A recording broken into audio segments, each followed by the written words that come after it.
25. Efeitos da oração. As luzes da prece inundaram o vasto recinto. Palpitava em tudo, agora, uma claridade serena, doce e radiante, muito diversa da luminosidade artificial. Os flocos radiosos que partiam de nós multiplicavam-se no ar, como se obedecessem a misterioso processo de segmentação, e caíam sempre sobre os corpos inanimados e enrijecidos, dando a impressão de lhes penetrarem as células mais íntimas. Eu estava boquiaberto. Não me fora permitido contemplar fenômenos dessa natureza em nosso lar. Aliás, concluía, ainda não receberá auxílio magnético às percepções, senão poucas horas antes da viagem. A claridade crescia e estendia-se em espetáculo prodigioso. Agora, porém, abandonáramos a atitude de recolhimento destinada à concentração de nossas próprias forças e emissão de energias vibratórias. Nossos corpos, todavia, continuavam envolvidos em vasto círculo irradiante. Prosseguindo, porém, o grande silêncio, notei que a luz da oração se fazia mais clara, mais penetrante.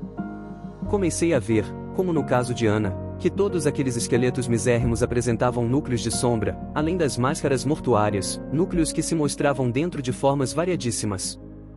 As bolhas luminosas caíam incessantemente, mas agora, como se fossem dirigidas por uma vontade inteligente, concentravam-se quase todas sobre as frontes imóveis. Então, pude observar o inaudito e inconcebível para mim. As múmias, porque não posso dar outro nome aos irmãos que dormem, começaram a dar sinais de vida. Alguns daqueles infelizes deixavam escapar gemidos angustiosos, outros falavam em voz alta, dando conta dos pesadelos que os atormentavam, como sonâmbulos prestes a despertar. Muitos moviam os pés e as mãos, como a se esforçarem por fugir ao sono doloroso. Eminentemente surpreendido, reparei que 2 se levantaram, distante de nós. Recordei que ambos faziam parte daqueles que haviam recebido toda espécie de assistência, inclusive o sopro curativo. Olharam-nos de longe, como loucos que acordassem de súbito, e dispararam a correr, espavoridos, não obstante a impressão de cadáveres ambulantes, que nos causavam. Admirado, verifiquei que ninguém esboçou a menor disposição de segui-los. E quando me propunha, instintivamente, a fazê-lo, Alfredo deteve-me, exclamando: "Não se preocupe. Eles seriam amargamente surpreendidos, se fossem notificados agora de sua permanência longa entre verdadeiras múmias.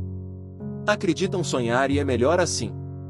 Não poderão fugir às nossas fortificações e voltarão a pedir socorro noutras dependências, a que serão recolhidos para adequado tratamento." Continuamos silenciosos mais alguns minutos e notei que as luzes se foram apagando gradativamente, ao passo que os cadáveres retomavam a imobilidade anterior.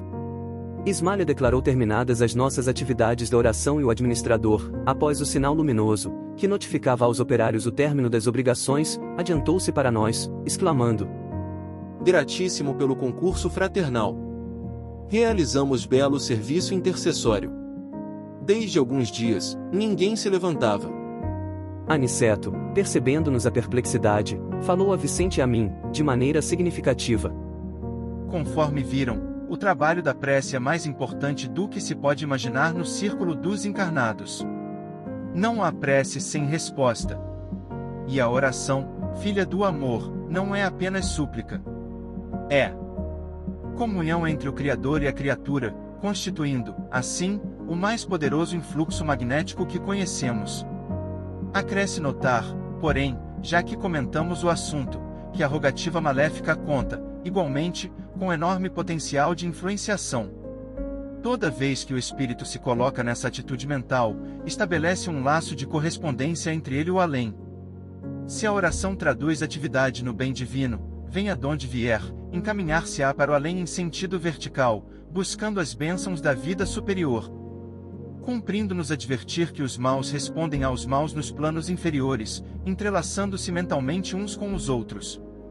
É razoável, porém, destacar que toda prece impessoal dirigida às forças supremas do bem, delas recebe resposta imediata, em nome de Deus. Sobre os que oram nessas tarefas benditas, fluem, das esferas mais altas, os elementos força que vitalizam nosso mundo interior, edificando-nos as esperanças divinas, e se exteriorizam, em seguida, contagiados de nosso magnetismo pessoal, no intenso desejo de servir com o Senhor. E, procurando materializar o pensamento, para facilitar-nos a compreensão, acentuou: viram, vocês, cair sobre nós os elementos a que me refiro, e observaram a sua exteriorização com as luzes de cada um de nós, em benefício dos irmãos que dormem e sofrem. Concedeu-nos o Altíssimo a força de auxiliar, em porções iguais para todos, mas nós espalhamos de acordo com a nossa possibilidade e coloração individuais. Ismália, cujos sentimentos são mais amplos e universalistas que os nossos, pôde receber com mais clareza o auxílio divino e distribuí-lo com mais abundância e eficiência. Temos, aqui, uma profunda lição. Como já disse, o Pai visita os filhos necessitados, através dos filhos que procuram compreendê-lo. Não poderíamos abusar do Senhor, como abusamos no círculo terrestre dos nossos pais humanos. Não vive Ele ao sabor de nossos caprichos pessoais. Nunca poderia vir, em pessoa, enxugar o pranto do necessitado que chora, em consequência, aliás, do ouvido das divinas leis. Compete ao necessitado caminhar ao reencontro dele. O Senhor, todavia, atende sempre a todos os homens de boa vontade, por intermédio dos homens bons, que se edificam na casa divina. Todos os nossos desejos e impulsos razoáveis são atendidos pelas bênçãos paternais do Eterno. Ainda que nos demoremos nas lágrimas e nas aflições, jamais permanecemos ao desamparo. Apenas devemos salientar que as respostas de Deus vão sendo maiores e mais diretas, à medida que se intensifique o nosso merecimento, competindo-nos reconhecer que, para semelhantes respostas, são utilizados todos quantos trazem consigo a luz da bondade, ou já possuem mérito e confiança para auxiliar em nome de Deus. As explicações de Aniceto abriam-me novos campos de meditação. O esclarecido instrutor, contudo, não dera por fim da lição e, depois de longa pausa, concluiu: Já que vocês se encontram comigo num curso de serviço auxiliador, espero aproveitem o máximo ensinamento desta hora. Reparem que, nestes pavilhões, temos 1980 abrigados que dormem. Todos recebem diariamente alimento e medicação comuns, mas só 400 são atendidos com alimento e medicação especializados, por se mostrarem mais suscetíveis de justa melhora. Desses 400, apenas 2/3 se revelaram aptos à recepção de passes magnéticos. Muitos não podem receber, por enquanto, a água efluviada. Poucos foram contemplados com um sopro curativo e somente 2 se levantaram, ainda assim, profundamente perturbados. Já que iniciam um trabalho de cooperação fraternal, não esqueçam esta lição. Façamos todos o bem, sem qualquer ansiedade. Semeemo-lo sempre e em toda parte, mas não estacionemos na exigência de resultados.